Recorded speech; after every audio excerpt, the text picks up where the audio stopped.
تو یہ کہانی ہوتی ہے جیک نولینڈ کی، جس میں جیک نولینڈ 4 سال تک ایک آئی لینڈ میں جا کے پھنس جاتے ہیں اور 4 سال کے بعد انہیں ریسکیو کیا جاتا ہے۔ تو کہانی شروع ہوتی ہے جس میں ہمیں دکھایا جاتا ہے کہ جیک جو ہے نا اپنے ٹائم کو لے کے بہت زیادہ سیریس ہیں، اور وہ اپنے ورکرز کو اکثر دیر آنے پہ ڈانٹتے رہتے ہیں، اور وہ ہر کام ٹائم پہ کرنے کی کوشش کرتے ہیں اور خود بھی کبھی وقت سے دیر نہیں آتے۔ جیک کمپنی کے ایک کام کے لیے ملیشیا جا رہا ہوتا ہے، لیکن اس کے فیملی ممبرز اس کے لیے پریشان ہوتے ہیں، جبکہ وہ ان سے کہتا ہے کہ وہ نیو ایئر تک واپس آ جائے گا۔ تو جیک کمپنی کے پرائیویٹ پلین پہ ملیشیا نکل جاتا ہے اپنے 4 ساتھیوں سمیت، اور رستے میں اسے ایک بہت بڑے طوفان کا سامنا کرنا پڑتا ہے، جس طوفان کی وجہ سے ان کا پلین جا کے سمندر میں کریش کر جاتا ہے، اور ان سب لوگوں میں صرف ایک آدمی زندہ بچ جاتا ہے، اور وہ ہوتا ہے جیک۔ سمندر کی لہریں اسے کنارے تک پہنچا دیتی ہیں، اور جب اگلے دن جب اس کی آنکھ کھلتی ہے تو وہ دیکھتا ہے کہ وہ ایک کشتی کے اوپر ایک ٹاپو میں پھنس چکا ہے۔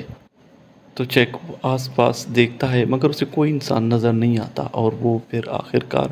زمین پہ ایک بڑا سا ہیلپ لکھ دیتا ہے، لیکن جب اگلے دن وہ یہاں پہ آ کے دیکھتا ہے تو لہروں کی وجہ سے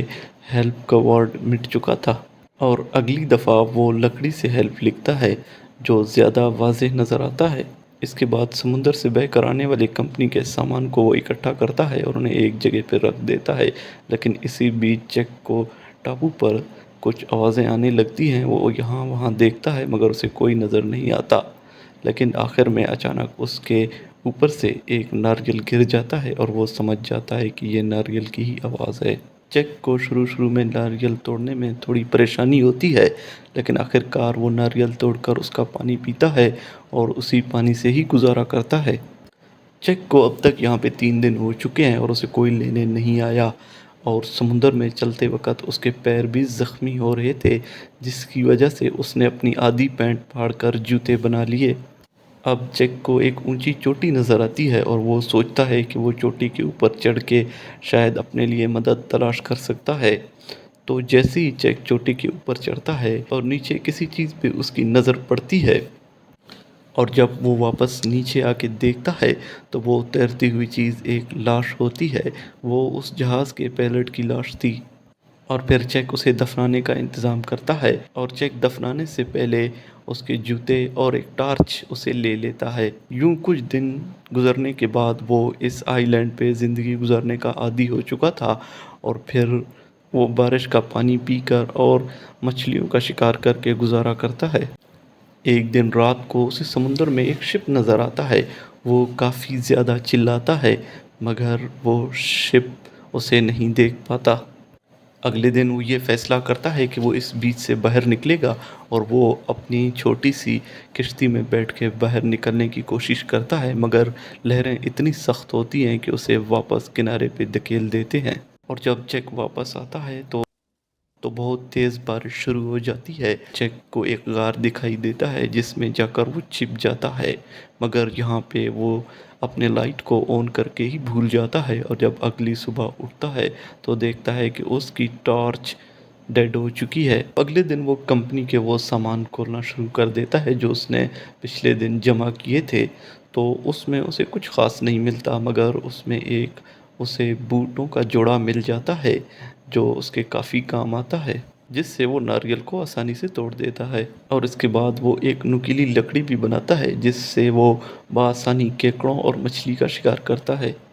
اس کے بعد جیک آگ جلانے کی کوشش کرتا ہے مگر وہ کامیاب نہیں ہو پاتا، اور اس کے ہاتھ بھی زخمی ہو جاتے ہیں، مگر بار بار کوشش کرنے کے بعد آخر کار جیک کو کامیابی مل جاتی ہے، اور وہ اتنے دنوں کے بعد پہلی دفعہ آگ کو دیکھ کر کافی زیادہ خوش ہو جاتا ہے۔ جیک کو کمپنی کے سامان میں ایک فٹ بال بھی مل جاتی ہے جس پہ جیک کا بلڈ لگا ہوتا ہے، اور وہ اس فٹ بال کے اوپر آنکھ، ناک اور منہ کا ایک شیپ دے دیتا ہے، اور وہ اس کا نام ویلسن رکھتا ہے۔ یہاں پہ جیک کے دانت کا ایشو ہو جاتا ہے، اس کے دانت میں شدید درد ہوتا ہے، اور آخر کار جیک اپنے اس دانت کو توڑ دیتا ہے اور اسی وقت بے ہوش ہو جاتا ہے۔ اور اس کے بعد ہمیں دکھایا جاتا ہے کہ اب جیک کو پورے 4 سال ہو گئے ہیں اس آئی لینڈ پہ۔ ان 4 سالوں میں جیک کے بال بے حد بڑے ہو گئے ہیں اور اس کی داڑھی بھی بہت بڑی ہو گئی ہے، مگر ان 4 سالوں میں جیک نے شکار کرنا کافی اچھی طرح سیکھ لیا ہے اور اب وہ کافی آسانی سے شکار کر لیتا ہے۔ ویلسن کے ساتھ جیک کی دوستی کافی گہری ہو گئی تھی اور وہ آئے دن اسے اپنے پاس رکھ کر اسے باتیں کرتا تھا اور اسے اپنے سٹوری شیئر کرتا تھا۔ اور ایک دن اچانک سمندر کے کنارے پہ آ کر ایک شیٹ لگ جاتی ہے جسے جیک کا دھیان بڑھ جاتا ہے اور وہ اسے اٹھا کر چیک کرتا ہے اور اسے سمندر کے کنارے پہ لا کے کھڑا کر دیتا ہے۔ تب اسے ایک آئیڈیا آتا ہے کہ وہ اس کی مدد سے یہاں سے شاید باہر نکل سکتا ہے۔ اور اب جیک ایک بورڈ تیار کرنا شروع کر دیتا ہے۔ وہ بڑی بڑی لکڑیاں کاٹتا ہے اور انہیں ایک ساتھ باندھ کر ایک بورڈ بنانے کی کوشش کرتا ہے۔ یوں وہ آخر کار ایک کشتی تیار کرتی ہے اور وہ شیٹ جو سمندر سے آئی ہوئی تھی وہ اسے بورڈ کے اوپر چھت کی طرح استعمال کرتا ہے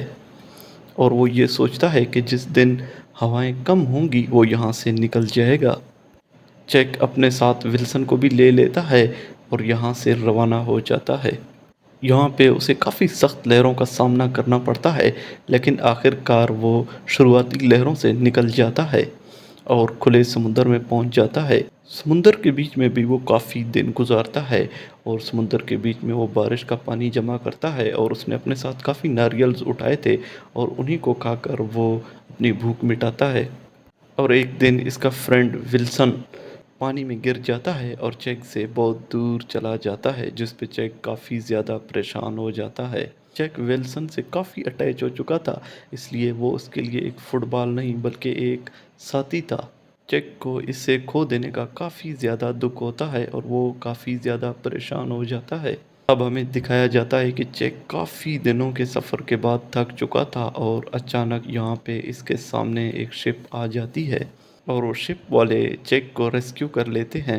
اب جیک واپس آ چکا تھا اور ہمیں 4 ہفتوں کے بعد کی سین دکھائی جاتی ہے۔ یوں جیک واپس اپنے گھر آ جاتی ہے اور یہاں پہ یہ سٹوری ختم ہو جاتی ہے۔